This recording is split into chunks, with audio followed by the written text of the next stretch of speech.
Hello साथीहरु, यहाँ पापड पोल्दैछु है। म त यी पापड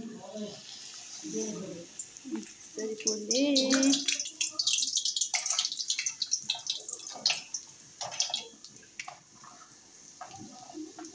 दसैँ त पुरै मलाई मात्र लागेको हो कि के हो?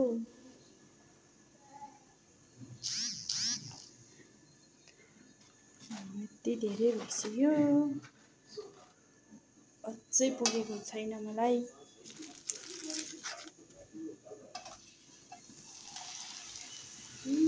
मजाले फुलेको हेर्नु नि।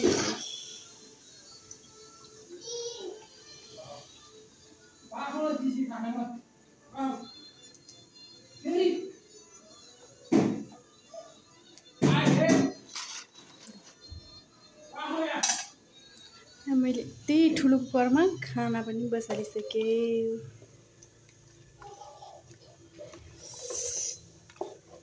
आज स्पेशल छ नि त, स्पेशल डे।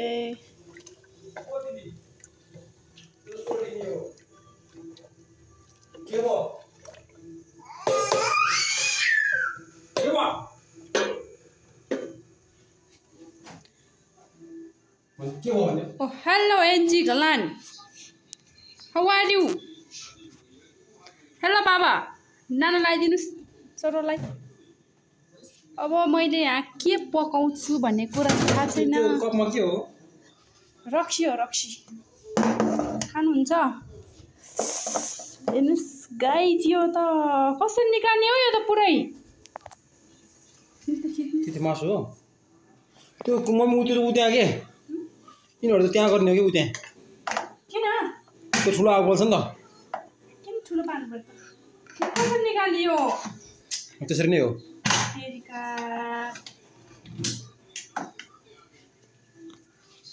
आजको सेफ कुक मैले खोल्न सकिनँ कि कसरी खोल्ने हो?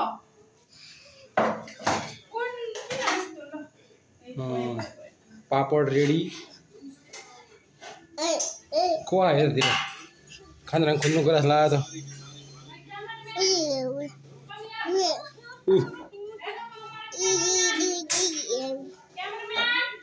यस यस madam. Oh my god, marinate गरेको? Marination after how many hours? बाहिर जाने रु। कहाँ जाने बाई भनेर नामुको काम छ यहाँ।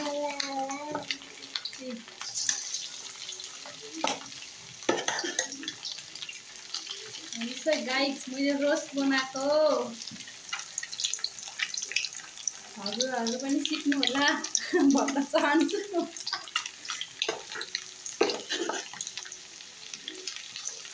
दुधी पिस हो कि के हो त्यो? जतिवटा पिस भयो नि हाले भइहाल्यो नि। ल लु हेर्नुहोस् गाइस, यसरी पकाउँछु नि त म मान्छे कराई हो।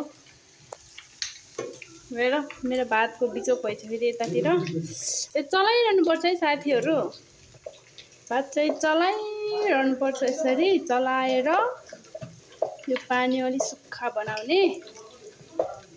पानी अलि सुकाउनु पर्छ हैन। अनि 1 सिटी ट्याक्क लगाएपछि भात एकदम बेस्ट।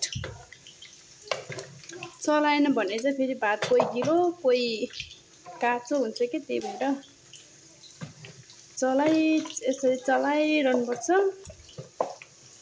अनि भात एकदम राम्रो हुन्छ, नरम पनि हुन्छ।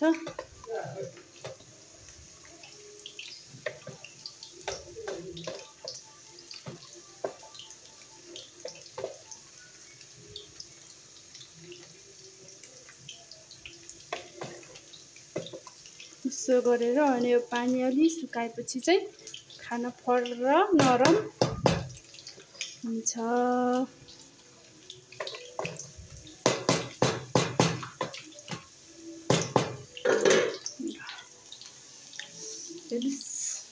बिजोक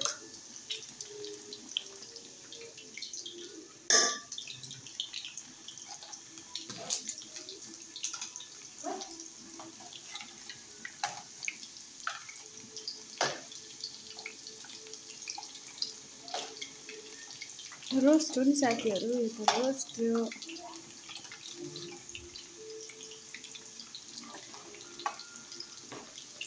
रोस्ट चाहिँ यसरी बनाउँछु मैले यसमा चाहिँ बेसनको पिठोहरू खोर्सानी सबै हालेर यसरी बनाउँछु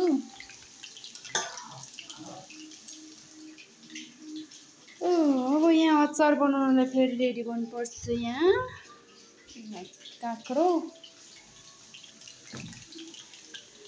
अब यहाँ तिन फुट्नु पर्यो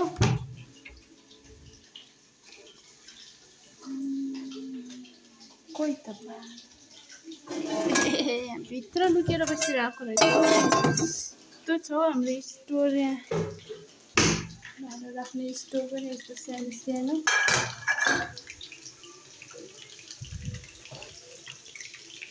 खाना चाहिँ चलाइरहनुपर्छ है साथीहरू चलाएन भने चाहिँ फेरि बराबर हुँदैन यो पाक्ने